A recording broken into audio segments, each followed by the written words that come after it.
রাজনৈতিক প্রতিহিংসার শিকার হয়ে মা ছিলেন কারাগারে। তার চিকিৎসা, নির্বাচন নিয়ে সরকারের সাথে দেন দরবার, সবার আড়ালে ১৭ বছর প্রবাসী নির্বাসন কাটিয়ে পাবলিক এঙ্গেজমেন্ট এখন, এমন হাজারো ব্যস্ততা তারেক রহমানের।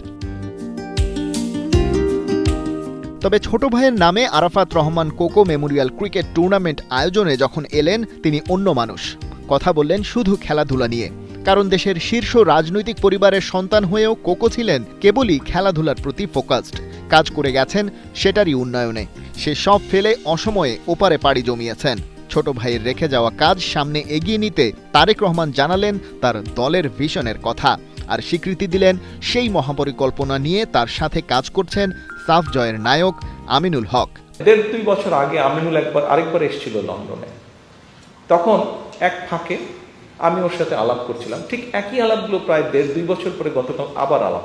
আমি স্কুল কলেজ বলেছিলাম, আমিনুল আমাকে বলে যে ভাই আমরা স্কুলের মধ্যে থাকতে হবে, কারণ কলেজ হলে তারপরে করা যাবে, কিন্তু তারপরে কলেজ হলে একটা বয়সের একটা পর্যায়ে চলে যায়, কিন্তু আমরা যদি স্কুল থেকে ট্যালেন্ট হান্ট করি। মাস্টার প্ল্যান অনুযায়ী ক্রীড়া কাঠামো সংস্কারের কাজ শুরু হবে স্কুল পর্যায়ে ট্যালেন্ট হান্ট প্রোগ্রাম দিয়ে। বাছাই এবং ট্রেনিংয়ের বিস্তারিত পরিকল্পনা এক্সিকিউট হবে এক্সপার্ট অপিনিয়ন নিয়ে। খেলোয়াড় তৈরির অন্যতম কারিগর বিকেএসপির আধুনিকায়ন বিএনপির অন্যতম এজেন্ডা। তারেক রহমান বলছেন প্রতি বিভাগে সরাসরি সেই সুবিধা পৌঁছে দেওয়া যাচ্ছে না এখনই। আমরা সবগুলো বিভাগে একটা করে বিকেএসপি করতে চাই। তা আমি আমিনুলকে বললাম যে আমিনুল, সবগুলো বিভাগে যদি বিকেএসপি করতে হয় আমাদের অনেক রিসোর্স লাগবে। এই মুহূর্তে হয়তো এত রিসোর্স না, খেলোয়াড় বের করে আনতে পারি, তখন আমরা জাতির সামনে উপস্থাপন করতে পারবো আরও কেন বিকেএসপি আমাদের দরকার। কিন্তু ট্যালেন্ট হান্টই তো খেলোয়াড় যোগান দেওয়ার একমাত্র মাধ্যম নয়। তাই মাধ্যমিক আর উচ্চ মাধ্যমিক সিলেবাসে আসবে সংস্কার, যেখানে খেলাধুলা হবে বাধ্যতামূলক, থাকবে মার্কিং।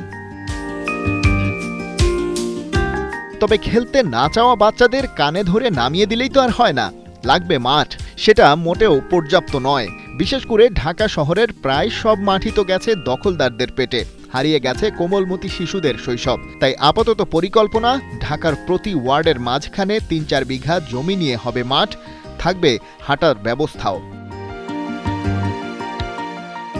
এসব কর্মযজ্ঞের থাকবে একটা নির্দিষ্ট লক্ষ্য, অলিম্পিক্সের জন্য তৈরি করতে হবে খেলোয়াড়দের, আর সেরাদের জীবন গড়ে দেওয়ার দায়িত্ব নেবে রাষ্ট্র। সেই ফ্যামিলিটাকে চালানোর জন্য তাকে তো নিশ্চয়ই কাজ করতে হয়েছে, যেখান থেকে তার ইনকাম আসবে। কিন্তু আমরা যদি এই ব্যবস্থাটা করতে পারি যে ঠিক আছে ও ৩ বছর, ৪ বছর, ৫ বছর এই যে ও ট্রেনিংটা করবে, এই যে কম্পিটিশনের জন্য রেডি হবে, এই ৩ বছর হোক, ৪ বছর হোক, ৫ বছর হোক, এই সময় যা তার যেই ফাইন্যান্সিয়াল সাপোর্টটা দরকার সেটি রাষ্ট্র তাকে দিবে। খালিদ জামিল, ৭১।